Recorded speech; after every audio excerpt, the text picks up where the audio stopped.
ಇಲ್ಲಿ ದೇಶದ ವಿವಿಧ ರಾಜ್ಯಗಳ ಮೂಲೆಗಳಲ್ಲಿ ರಾಘವೇಂದ್ರ ಸ್ವಾಮಿಗಳವರ ಮಠವನ್ನು ಸ್ಥಾಪನೆ ಮಾಡಿ ತನ್ಮೂಲಕವಾಗಿ ಧಾರ್ಮಿಕ ಕಾರ್ಯಕ್ರಮಗಳನ್ನು ನಡೆಸ್ತಾ ಇರತಕ್ಕಂಥದ್ದು ಎಲ್ಲರಿಗೂ ವಿದಿತವಾದ ವಿಷಯ. ಪ್ರಕೃತ ಗ್ಲೋಬಲ್ ರೀಚ್ ಪ್ರೋಗ್ರಾಮ್ ಅನ್ನುವಂತಹ ಒಂದು ಕಾನ್ಸೆಪ್ಟಿನಿಂದ ವಿಶ್ವದ ಎಲ್ಲೆಡೆಯಲ್ಲಿಯೂ ಕೂಡ ರಾಘವೇಂದ್ರ ಸ್ವಾಮಿಗಳವರ ಪ್ರಾರ್ಥನಾ ಮಂದಿರ, ಮಠಗಳು, ಅದೇ ರೀತಿಯಾಗಿ ಅಲ್ಲಿ ಧ್ಯಾನ ಕೇಂದ್ರ ಮೊದಲಾದವುಗಳನ್ನು ಸ್ಥಾಪನೆ ಮಾಡಬೇಕು ಅನ್ನುವಂತಹ ಒಂದು ಕಾನ್ಸೆಪ್ಟಿನ ಹಿನ್ನೆಲೆಯಲ್ಲಿ ಈಗ ದುಬೈಯಲ್ಲಿ ಮಂತ್ರಾಲಯ ರಾಘವೇಂದ್ರ ಸ್ವಾಮಿಗಳವರ ಶಾಖಾ ಮಠವನ್ನು ಸ್ಥಾಪನೆ ಮಾಡಬೇಕು ಅಂತ ಅಲ್ಲಿಯ ಭಕ್ತರೆಲ್ಲರೂ ಕೂಡ ತುಂಬ ಉತ್ಸಾಹ ಮತ್ತು ಭಕ್ತಿಯಿಂದ ಆ ವಿಷಯವನ್ನು ನಮ್ಮ ಮುಂದೆ ಇಟ್ಟಿದ್ದಾರೆ.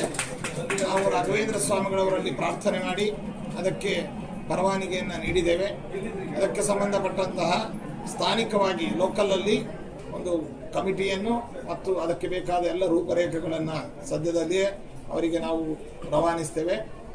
ಈ ವಿಚಾರವಾದಾಗಿ ನಮ್ಮ ಚಿರಂಜೀವಿಯಾದಂತಹ ಪುನಾ ನಿವಾಸಿಯಾದಂತಹ ವಿದ್ವಾನ್ ದತ್ತಾಜಿ ಸಮಗ್ರ ಋಗ್ವೇದವನ್ನು ಮಂತ್ರಾಲಯ ಪಾಠಶಾಲೆಯಲ್ಲಿ ಅಧ್ಯಯನ ಮಾಡಿರ್ತಕ್ಕಂತಹ ದತ್ತಾಜಿಯನ್ನು ನಮ್ಮ ರೆಪ್ರೆಸೆಂಟೇಟಿವ್ ಆಗಿ ನಾವು ಅವರನ್ನು ಡೆಪ್ಯೂಟ್ ಮಾಡಿದ್ದೇವೆ.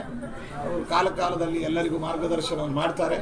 ಬೇಗ ದುಬೈಯಲ್ಲಿ ರಾಘವೇಂದ್ರ ಸ್ವಾಮಿಗಳವರ ಮಠ ಅನ್ನುವಂಥದ್ದು ಬರುತ್ತೆ ಅಂತ ಈ ಸಂದರ್ಭದಲ್ಲಿ ತಿಳಿಸ್ತಾ ಇದ್ದೀವಿ.